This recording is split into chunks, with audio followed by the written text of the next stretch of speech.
សួស្តីអ្នកនរគ្នានៅក្នុងវីដេអូនេះខ្ញុំនឹងបង្ហាញអំពីការប្រើប្រាស់កម្មវិធី Factory.io ជាទូទៅនៅពេលដែលយើងសិក្សាអំពីប្រព័ន្ធ PLC យើងតម្រូវឲ្យមាន hardware និងជា project ដើម្បីអនុវត្តជាមួយនឹងគម្រោងទាំងអស់នោះបូកផ្សំជាមួយនឹង program ដែលយើងសរសេរពី PLC ទៅដូចនេះនៅក្នុងការប្រើប្រាស់ជាក់ស្ដែងដើម្បីសម្រួលក្នុងការតម្លើង hardware យើងមានកម្មវិធីមួយជាទម្រង់ 3D simulation ដែលយើងអាចប្រើប្រាស់បញ្ជាកូដឬក៏បញ្ចូលជាមួយនឹង PLC ប្រភេទផ្សេងៗគ្នាជាពិសេសដូចតែខ្ញុំនឹងឧទាហរណ៍បង្ហាញអ្នកទាំងអស់គ្នាគឺតាក់ទងជាមួយនឹង PLC model Mitsubishi នៅក្នុងនេះពេលដែលយើងបើកកម្មវិធីមកគឺវាមាន interface ជាទម្រង់បែបហ្នឹងគឺមាន document យើងអាចមើលឯកសារទូទៅតាក់ទងជាមួយនឹងកម្មវិធីហ្នឹងរបៀបប្រើប្រាស់ manual ឬក៏ part ផ្សេងៗរបស់កម្មវិធីហ្នឹងហើយក៏យើងមានតាក់ទងជាមួយនឹងលំហាត់អនុវត្តនិយាយតែយើងអាចធ្វើការអនុវត្តទៅតាមលំហាត់នីមួយៗដែលយើងមានជាប្រភេទ model PLC ផ្សេងៗគ្នាបើយើងមើលមកខាងឆ្វេងដៃយើងឃើញមានពាក្យថា new នេះគឺយើងដើម្បីបង្កើត project ថ្មីយើងមានពាក្យថា open គឺសម្រាប់បើក project ដែលយើងធ្លាប់បាន design កន្លងរួចមកហើយ sin គឺជា project គំរូដែលយើងមានចាប់តាំងពី sorting object ពី project ទី1រហូតដល់ project ទីចុងក្រោយនេះអញ្ចឹងក្នុងនេះយើងមាន21 projectអញ្ចឹងឧទាហរណ៍ថាខ្ញុំបើកកម្មវិធីនឹងមកខ្ញុំចង់អនុវត្តជាមួយនឹង PLC ណាមួយយើង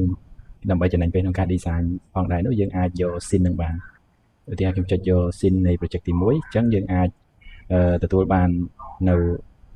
project គំរូមួយដែលយើងមាន conveyor ប្រវែង4ម៉ែត្រដែលយើងមាន pallet នៅពីខាងលើវាហើយយើងមាន sensor មួយគ្រាប់ទុកសម្រាប់ចាប់ដំណើរការពេលដែល pallet ហ្នឹងរត់ឆ្លងកាត់វា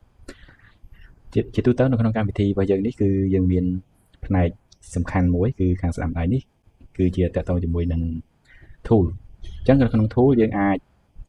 list all មានន័យថាយើងបង្ហាញអំពី tool ដែលយើងយកមកប្រើប្រាស់បានទាំងអស់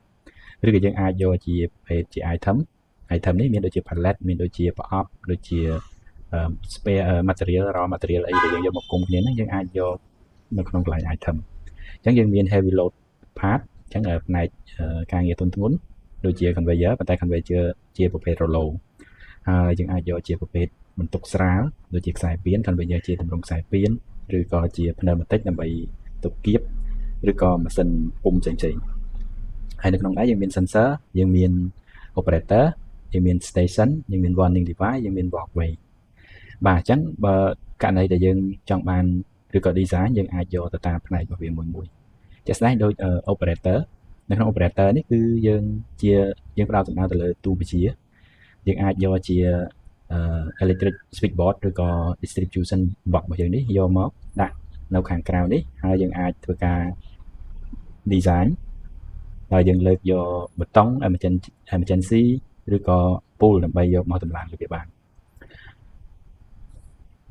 នៅក្នុងដែរយើងមានផ្នែកខាងលើនេះអញ្ចឹងនៅក្នុងផ្នែកខាងលើនេះគឺជាផ្នែក run អញ្ចឹងជា tool ទុកសម្រាប់ run សម្រាប់ push សម្រាប់ restart សម្រាប់កំណត់ល្បឿនអញ្ចឹងនៅក្នុងនេះយើងមាន3ទៀតគឺ orbit camera fly camera ហើយនិង first person camera វាជាទម្រង់ view របស់factory របស់យើងហើយនៅក្នុងនេះយើងមាន camera window នេះយើងមាន default 3យើងអាចលុបវាចោលហើយយើង scroll ឬក៏បង្វិលទៅកាន់ប្លង់ដែលយើងចង់ឲ្យវា view អញ្ចឹងពេលដែលយើងចង់បានប្លង់បែបអញ្ចឹងយើងអាចយកវាទៅ save ហើយយើងអាច edit ឈ្មោះវាបានប្រការដែលយើងចង់ដូរឈ្មោះវាដូចជាខ្ញុំដាក់ថា side view បន្តមកទៀតខ្ញុំអាចប្រើ mouse ស្ដាំចុចបង្វិលវាហើយយើងចង់បានប្លង់ front អញ្ចឹងឡើយនេះខ្ញុំអាច save មួយទៀត edit យើងដាក់ថា front view ពេលខ្ញុំចុច OK ហើយយើងអាចយក top view មួយទៀតទៅអញ្ចឹងយើង scroll យើងប្រើ mouse scroll វាចំពោះអ្នកដែលប្រើដំបូងរៀងពិបាកប្រើ mouse វិលវាតិចដោយសារយើងអត់ទាន់ថ្នាក់តែយើងព្យាយាមប្រើ mouse ឆ្វេង mouse ស្ដាំហើយនឹង scroll ជាពិសេសគឺតង់ click នៅកណ្ដាលនៃ scroll របស់យើងហ្នឹងក៏យើងយកមកប្រើទាំងអស់ដែរអញ្ចឹងឧទាហរណ៍ខ្ញុំចង់បានប្លង់នៅពីខាងលើអញ្ចឹងយើងអាចចុច save ហើយយើងដាក់ថា top view នៅពេលដែលយើងមានប្លង់គ្រប់គ្រាន់ហើយយើងគ្រាន់តែចុចទៅលើកាន់ឈ្មោះប្លង់ហ្នឹងពីរដងអញ្ចឹងវានឹងបង្ហាញអំពីប្លង់ដែលយើងបាន save ហ្នឹងមកទៀតខ្ញុំចង់ទៅមើលផ្នែកខាង front យើងចុចពីរដងទៅវាទៅនឹងភ្លាមៗកុំឲ្យពិបាកយើង scroll ទាញមួយអញ្ចឹងនេះគឺជាប្លង់ដែលខ្ញុំបាន save 3ហ្នឹងត តទៅទៀតតកតងជាមួយនឹងបិទវាយើងអាចចុចបិទកន្លែងនេះបានហើយយើងមាន sensor take អញ្ចឹងបើសិនជាយើងក្លែកមកមើលមិនមែនតែ sensor ទេសូម្បីតែ conveyor អញ្ចឹងដែរយើងឃើញមាននេះឈ្មោះ sensor នេះឈ្មោះថា conveyor ហើយតែយើងឃើញតម្រងអញ្ចឹងមានន័យថាវាជា input output ដែលយើងអាចធ្វើការបានហើយទាំងអស់ហ្នឹងគឺជា take អញ្ចឹងឧទាហរណ៍ខ្ញុំចុចបិទវាគឺវាបិទឈ្មោះរបស់វាយើងចុចបើកមកវិញគឺវាបើកមកវិញគឺវាបង្ហាញពី take ទាំងអស់ហ្នឹងអញ្ចឹងនៅក្នុងនេះយើងអាចបិទតាក់ទងជាមួយនឹង actuator អញ្ចឹងពេលដែលយើងបើកបិទវាគឺវានឹងមានព័ត៌មាននៅខាងលើហ្នឹងតែបើសិនតែយើងបិទវាអត់មានបង្ហាញឈ្មោះឲ្យយើងទេបាទអញ្ចឹងកន្លែងនេះគឺ palette window នេះយើងគ្រាន់តែបើកបិទ tool របស់យើងនេះឲ្យវាបង្ហាញឬក៏អត់បាទនៅក្នុងដែរតាក់ទងជាមួយ tool របស់យើង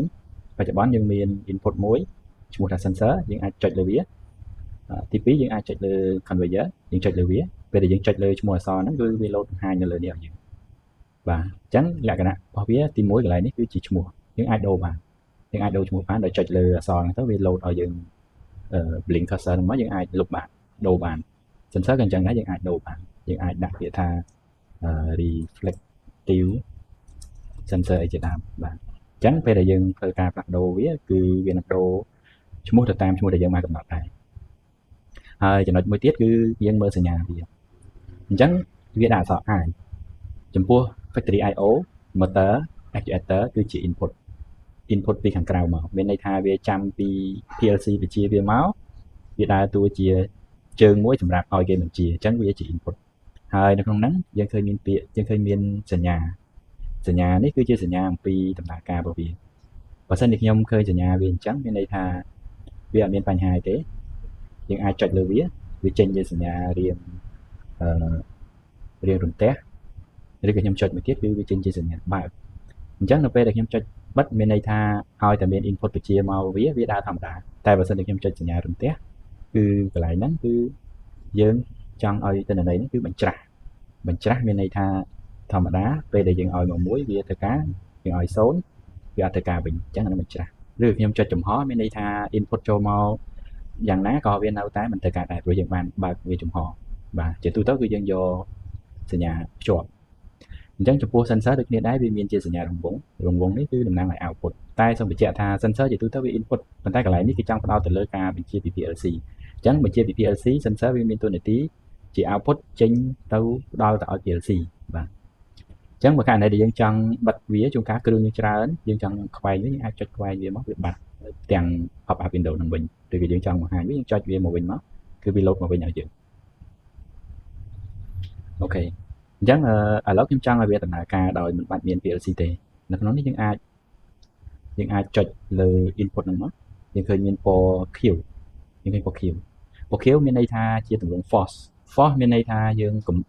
កម្រិតដាច់ខាតឲ្យវាដំណើរការខ្ញុំអាចចុចវាម្ដងទៀតដើម្បីឲ្យវា disable ខ្ញុំចុចម្ដងទៀតដើម្បីវា enable ដើម្បីឲ្យវាដំណើរការបានយើងចុច run នៅខាងលើនេះហើយក្នុងនេះខ្ញុំចុចលើអក្សរ I ហ្នឹងអញ្ចឹង motor ហ្នឹងវានឹងអូស conveyor ហ្នឹងរហូតទៅដល់ផុតហើយយើងឃើញ sensor នេះវាបាន detect រាងពណ៌សហើយជាធម្មតាគឺយើងឈប់វិញយើងចុចកន្លែងនេះបាទជាធម្មតា sensor គឺវាពណ៌សជាប្រភេទ NO បើសិនជាវាពណ៌ក្រូចមានន័យថាវាជាប្រភេទ NC អញ្ចឹងនៅពេលដែល conveyor អូស palette មកកាត់វាចេញពណ៌សមានន័យថាវាប្រែខ្លួនវាឲ្យទៅជា NO កន្លែងហ្នឹងក៏ជាចំណុចពិសេសដែរពេលដែលយើងសរសេរកូដវាមានលក្ខណៈផ្ទុយបើសិនជាយើងមិនចាប់អារម្មណ៍កន្លែងហ្នឹងទិន្នន័យរបស់យើងធ្វើជាទម្រង់ NO ប្រកាសជាខុសប៉ុន្តែបើសិនជាយើងដាក់ជាទម្រង់ NC ទៅតាមពណ៌ក្រូចហ្នឹងវាអាចជាត្រឹមត្រូវបាទអញ្ចឹងខ្ញុំសូមបង្ហាញតែប៉ុណ្្នេះហើយយើងជួបគ្នាក្នុងវីដេអូបន្តទៀតទាក់ទងជាមួយនឹងការប្រើប្រាស់និងតំណភ្ជាប់ជាមួយនឹង tab ខាងលើនេះបាទសូមអរគុណ